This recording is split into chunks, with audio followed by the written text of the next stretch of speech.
তো নমস্কার বন্ধুরা, এডুকেশন কালচার ইউটিউব চ্যানেলে তোমাদের প্রত্যেককে স্বাগতম।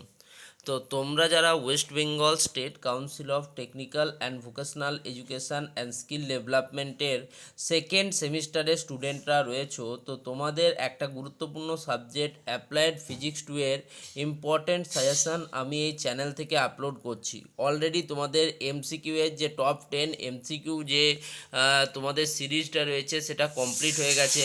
এখন আমরা তোমাদের লং অ্যান্সার টাইপ কোশ্চেন নিয়ে আলোচনা করছি, যার পার্ট 1 ভিডিও অলরেডি কাল অর্থাৎ 3/5/2026 আপলোডেড হয়ে গেছে। আজকে হচ্ছে 4 তারিখ। আজকে কিন্তু আমরা তোমাদের পার্ট 2 নিয়ে আলোচনা করব। আজ কিন্তু পার্ট 2 এবং রাতে তোমরা পার্ট 3 পেয়ে যাবে।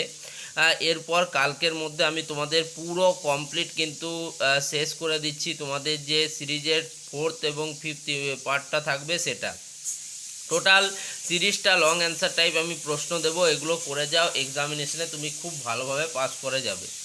তো চলো আজকের প্রশ্ন এবং পার্ট 2 এর প্রথম প্রশ্ন, টোটালে 7 নম্বর প্রশ্ন নিয়ে আলোচনা করি। What do you mean by angle of deviation? Angle of deviation বলতে কি বোঝাও? খুব ইম্পর্টেন্ট একটা প্রশ্ন, ঠিক আছে। নেক্সট দেখো, তার সাথেই পার্ট বিতে আর ray of light incident on a surface at an angle of 60 degree and reflect at an angle of 30 degree. 60 ডিগ্রিতে কী করেছে? ইনসিডেন্ট করেছে এবং রিফ্র্যাক্ট করেছে 30 ডিগ্রি অ্যাঙ্গেলে। Calculate the angle of deviation. Angle of deviation তোমাকে calculate করতে বলা আছে। তোমরা যারা যারা অ্যাঙ্গেল অফ ডেভিয়েশন বলতে কি বোঝাও জানো, তারা কিন্তু খুব সহজেই এই প্রশ্নটা করতে পারবে। তার সাথেই দেখো একটা ছোট্ট প্রশ্ন দিয়েছে, what is an ultrasonic wave? Ultrasonic wave বলতে কি বোঝো?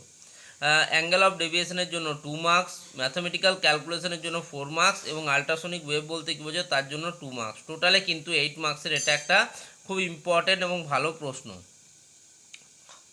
নেক্সট চলে যাচ্ছি কোশ্চেন নাম্বার 8-এ। Draw the energy level diagram of HENE laser and write down it characteristics. যখন আমরা HENE laser, helium neon laser সম্বন্ধে কথা বলছিলাম এমসিকিউয়ে, তখন দেখবে আমি এ বিষয়ে তোমাদের বিস্তারিত জানিয়েছি। তাই এমসিকিউগুলো দেখা অবশ্যই প্রয়োজন। যারা এমসিকিউগুলো দেখে তারপরেই লং অ্যান্সার টাইপ কোশ্চেনে আসবে, তারা খুব সহজেই কিন্তু যে কোনো প্রশ্নের উত্তর করতে পারবে, ঠিক আছে। হিলিয়াম নিয়ন যে তোমাদের রয়েছে তার এনার্জি লেভেল ডায়াগ্রাম, লেজারের এনার্জি লেভেল ডায়াগ্রাম চেয়েছে এবং ক্যারেক্টারিস্টিক জানতে চেয়েছে। টোটাল কিন্তু 4 মার্কস থাকছে। তার সাথেই দিয়েছে দেখো explain compound microscope. Compound microscope বলতে কী বোঝো সেটা ড্রয়িং করে সেটাকে এক্সপ্লেন করতে হবে।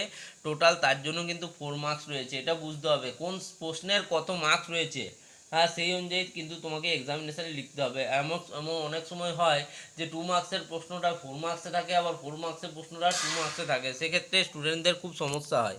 তবে এই সমস্যা করলে কিন্তু হবে না, তোমাদেরকে বুঝতে হবে কোন প্রশ্নের উত্তর কতটা লেখা প্রয়োজন। এবার চলে যাই দেখো 9 নম্বর প্রশ্নতে। টোটালের 9 নম্বর, আজকের 3 নম্বর প্রশ্ন। কি বলছে? পার্ট এতে state Gauss law in electrostatic. ইলেকট্রোস্ট্যাটিক্সে গাউসের যে সূত্র রয়েছে সেটাকে লিখতে হবে। ইউজিং দ্য ল, এই ল ব্যবহার করে বা এই সূত্র ব্যবহার করে derive an expression for the electric field. Electric ফিল্ডের একটা এক্সপ্রেশন ডিরাইভ করতে হবে due to uniformly charge pair. একটা ইউনিফর্মলি চার্জ পেয়ার হলে, একটা ইউনিফর্মলি চার্জ যদি স্পেয়ার হয় তার মধ্যে গসের ল কীভাবে অ্যাপ্লিকেবল এবং তার মধ্যে ইলেকট্রিক ফিল্ড কী, সেটা কিন্তু জানতে চেয়েছে। খুব ইম্পর্ট্যান্ট একটা প্রশ্ন, 2022-এ আসা প্রশ্ন। নেক্সট দেখো এর পার্ট বি দেখো, why electrostatic potential is constant through out the volume of a conductor. একটা কন্ডাক্টরের ভলিউম অনুযায়ী তার যে ইলেকট্রোস্ট্যাটিক পোটেন্সিয়াল সেটা কেন কনস্ট্যান্ট বা স্থির থাকে। And has the same value as of it surface. তার সারফেসের যা ভ্যালু হয় সেখানে কিন্তু তার সেম ভ্যালু কেন তারা শো করে, ঠিক আছে। এটা খুব ইম্পর্ট্যান্ট একটা প্রশ্ন। এই প্রশ্নটাও কিন্তু খুব ইম্পর্ট্যান্ট একটা প্রশ্ন। এই প্রশ্নটাকে তোমরা অবশ্যই আগেরটাকে স্টার দেবে। 9 নম্বর প্রশ্নটা অবশ্যই প্রত্যেকে দেখে যাবে। প্রথমটার জন্য 4 মার্কস রয়েছে এবং তারপরে ইলেকট্রোস্ট্যাটিক পোটেন্সিয়ালের জন্য 2 মার্কস রয়েছে, ঠিক আছে।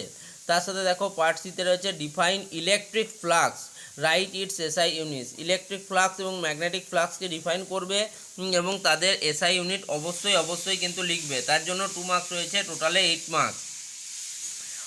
নেক্সট দেখো কোশ্চেন নম্বর 10 কি বলছে, what are the main difference between ordinary light and laser. Ordinary light এবং লেজারের মধ্যে মুখ্য যে ডিফারেন্স এটা কি রয়েছে।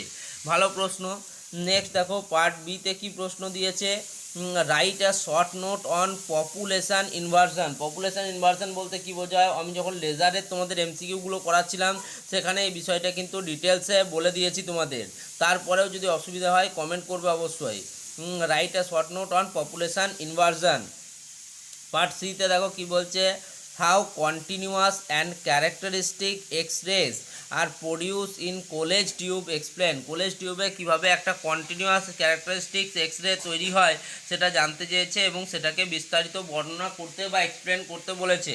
টোটাল কিন্তু প্রথম পার্টের জন্য 2 নম্বর, অর্থাৎ অর্ডিনারি লাইট এবং লেজারের মধ্যে ডিফারেন্সের জন্য 2 নম্বর, পপুলেশান ইনভার্সনের জন্য 3 নম্বর এবং এক্স রে ক্যারেক্টারিস্টিক্স এবং কন্টিনিউয়াস এক্স রে কীভাবে প্রডিউস হয় কোলেজ টিউবে সেটা এক্সপ্লেন করার জন্য 3 মার্কস, অর্থাৎ 2 + 3 + 3 টোটালে কিন্তু 8 মার্কসের এটা একটা ইম্পর্টেন্ট প্রশ্ন। তোমরা বুঝতেই পারছো যে প্রশ্নগুলো কতগুলো ইম্পর্টেন্ট প্রশ্ন। এই প্রত্যেকটা প্রশ্ন যেটা তোমাদের পার্ট 1 হোক বা পার্ট 2 এর এই প্রশ্নগুলো দেখলে টোটাল 10টা প্রশ্ন দিলাম, এই পার্টে আরেকটা প্রশ্ন আছে, টোটালে যে 11টা প্রশ্ন দিচ্ছি প্রত্যেকটা প্রশ্ন তোমরা নিজেরাই বুঝতে পারবে এগুলো গুণগত মানে কতটা এগিয়ে এবং এক্সামে আসার প্রবাবিলিটি তোমরা তোমাদের যারা টিউশন টিচার রয়েছে বা যে স্যারেরা তোমাদের কলেজ টিচার রয়েছে তাদেরকে এই প্রশ্নগুলো তাদের সাথে শেয়ার করো, তারাও বলবে এগুলো কিন্তু ইম্পর্টেন্ট প্রশ্ন।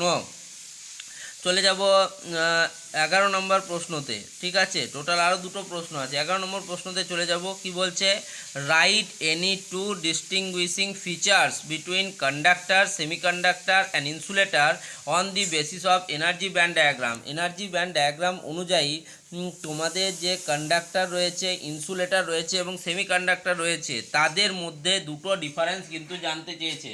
এখন কি হচ্ছে বলো তো, আগের মতো কিন্তু বলে দিচ্ছে না যে 5টা ডিফারেন্স লেখো, এখন স্পেসিফিক কিছু মাপকাঠি তোমার দিয়ে দিচ্ছে এবং তার উপর ভিত্তি করে তোমাকে সেই বিষয়েই কিন্তু ডিফারেন্সটা লিখতে হবে। সেই জন্যই কিন্তু অনেক স্টুডেন্টের সমস্যা হচ্ছে, তাই এগুলো তোমাদেরকে ভালো করে পড়তে হবে এরকম প্রশ্ন দিলে পরীক্ষায়।